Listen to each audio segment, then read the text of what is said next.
Hello everyone, welcome to today's class. So in yesterday's class we have learned about HTTP methods like get, post, put, patch, delete, etc. And we had also created environment in Postman.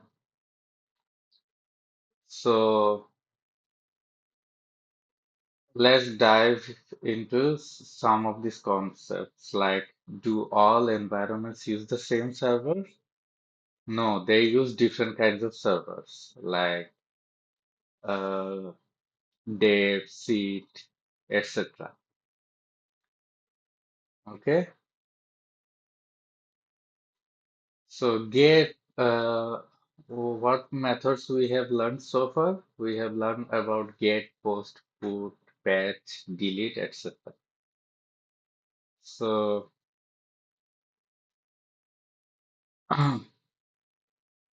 for example, with get method, we check the response status code and validate the text or data returned. So, for get method, the response status code must be 200. Here we can see that 200 indicates that the response is successful. If it's 204, it still implies success, but means there are no contents to display. So here is a quick breakdown of the status code.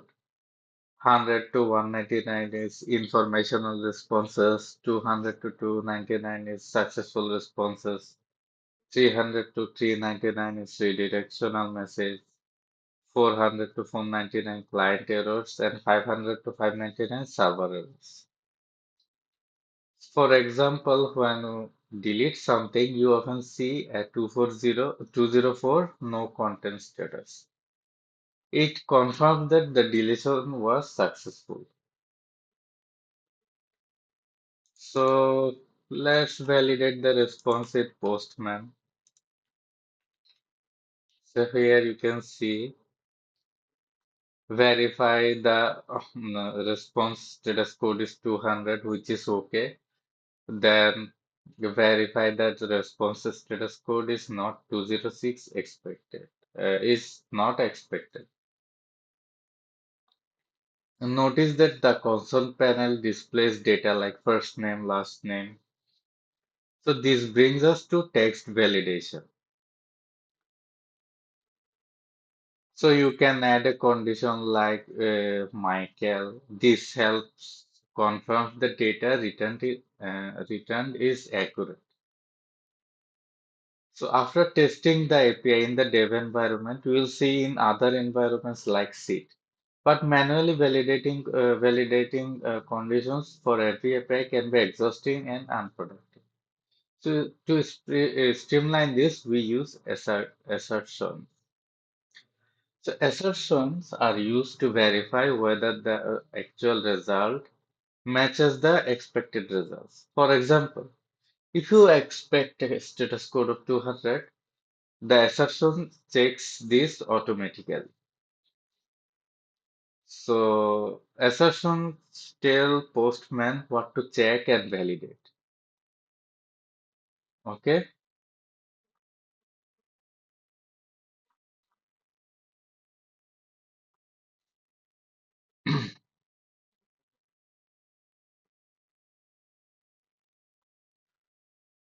Mm. So what you are going to write is you are going to put it in the requirements. In the bracket, there will be two parts. If you write down in the bracket, I mean the result will show up in the console panel like SQL. So let me explain. There is pm dot test, then function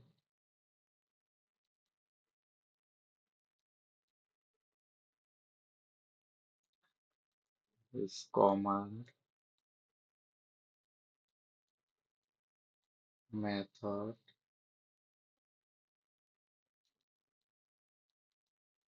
tree value. So here the PM means postman. Then the test, here you are going to write down a test like what you want to test inside double quotation. You will write down your requirement. So for example, verify status code must be 200 or 206. And after the quotation, you put a comma. Next is the function part. This is called the function in Postman and Java. When we use this command in Java, it is referred as a method. Inside the round bracket, you define what you want the Postman to execute. So suppose here we can write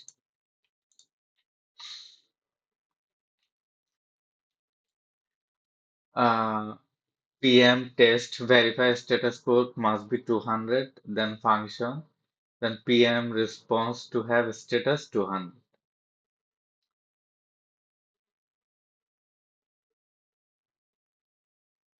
If when you run the test, it checks if the status code is 200. So here you can see the result is passed, which verifies status code must be 200. Then you can save this status code and you will see your script saved under the test tab.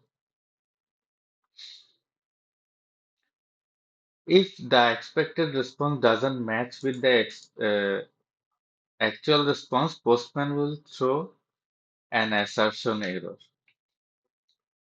So here you can see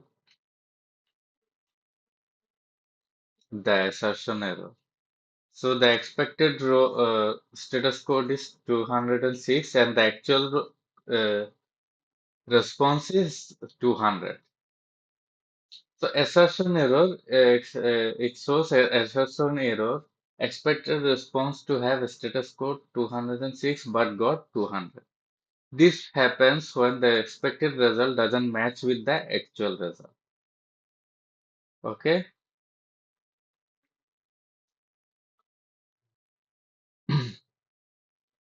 so there are three scenarios. First one is for get method, verify the status code must be 200 and then verify status code must not be 206. Now for the second one, we write that the verify status code must not be 206. Then after writing this, execute this using the send. So after that, it shows that it is passed and verify status code must not be 206. So it is successful. So for the third scenario, verify if the response includes the name Michael. So it ensures that Michael is present in the body of the response.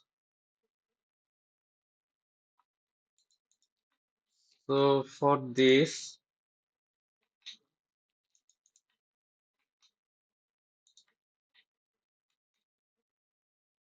at first when we write something which is like Michael and add different kind of letters, it shows that verify response should display this word which is not included. So the assertion is failed.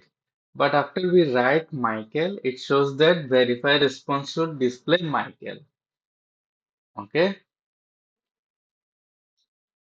So our requirements is to verify if the response includes a specific test.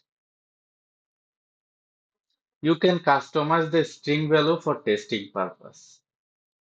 So use the pm.expect command for the text validation. Then pm.expect informs Postman of the expected results. Then pm.response.test extract the response in text format. And the .to.include value ensures the text includes the specified value. So you can save and send the test and observe the response and validate the output. If the expected value is in the response, you will see an assertion error. For example, expected response to include Michael, but it was not found. In such case, verify the correctness of your test conditions.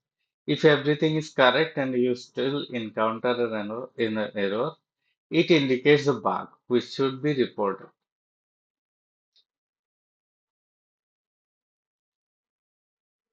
So now let's talk about API authorization. So API can sometimes require authentication or credential to ensure restricted access. Authorization is used to secure APIs from unauthorized use. For example, APIs from an organization might require credentials such as username, passwords, or tokens. Now, for this, go to the Authorization tab in Postman here, then select different types of authorization like bearer token, basic authorization, authentication 2.0. So, for basic authorization, you can enter the username and password. So by entering them, you can easily gain authorized access. For bearer token, you can obtain the token from platforms like GitHub. So open our browser and search for GitHub REST API documentation. After that, it will be shown here. Let me paste them. So navigate to list repositories for the authenticated user.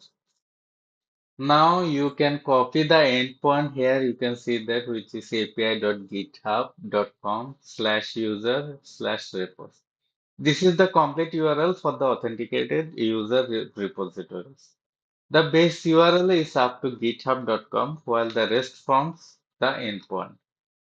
Now you should copy this and uh, after copying this,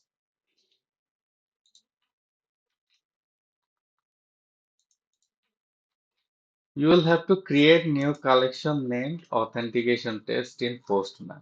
Okay, so you can select blank collection and name it as authorization test. Then after that, add a new HTTP request to the collection. After creating the HTTP request, paste the endpoint from the GitHub here and send the request without authorization and observe the response. So after that, it should say message. It should give you a message like requires authentication.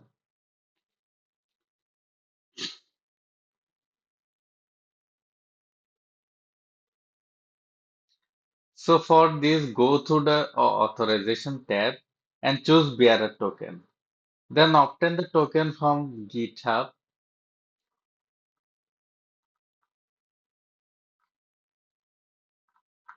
After that, uh,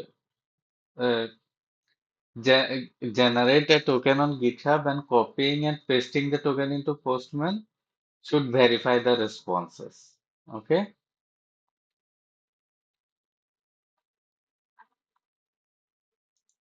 So now, in order to get the token, open GitHub, then go to the setting.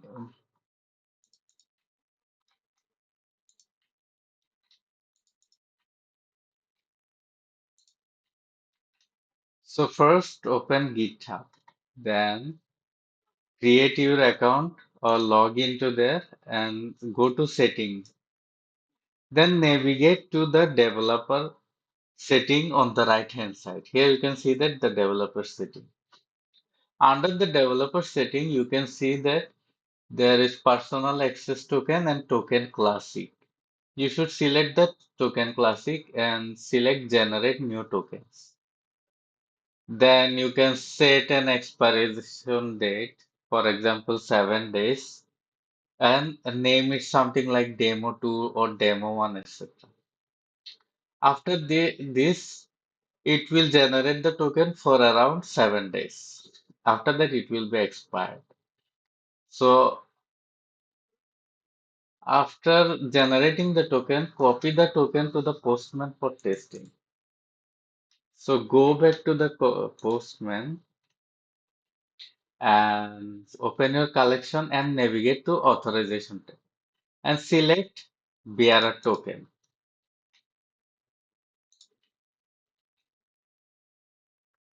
and paste the token you have taken from the GitHub and send request. And you will see the repository links displayed as response. Okay.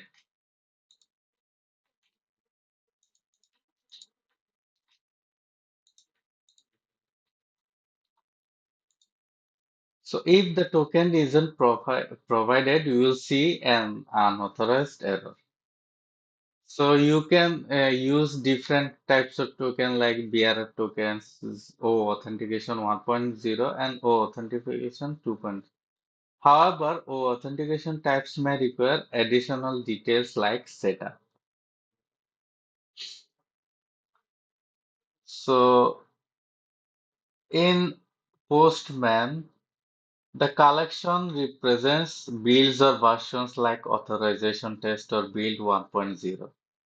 The API names refer to the endpoint test, for example, get, login, or post, add to cart. The workspace is the project you are working on, such as mobile app or television features, etc. So you will now work in groups to finalize all pending tasks during this 1 week break and use the time wisely to complete the project. So I'll monitor your work and see how far you are going. Use this time as an opportunity to prepare for automation and internship tasks. Complete all pending activities and gain clarity on each feature and process. Ensure that you submit your work on time and as we transition to automation afterward, leaving no room for catching up. So that's it for today. I hope you understand all of this and I'll see you next week. Till then, take care of yourself.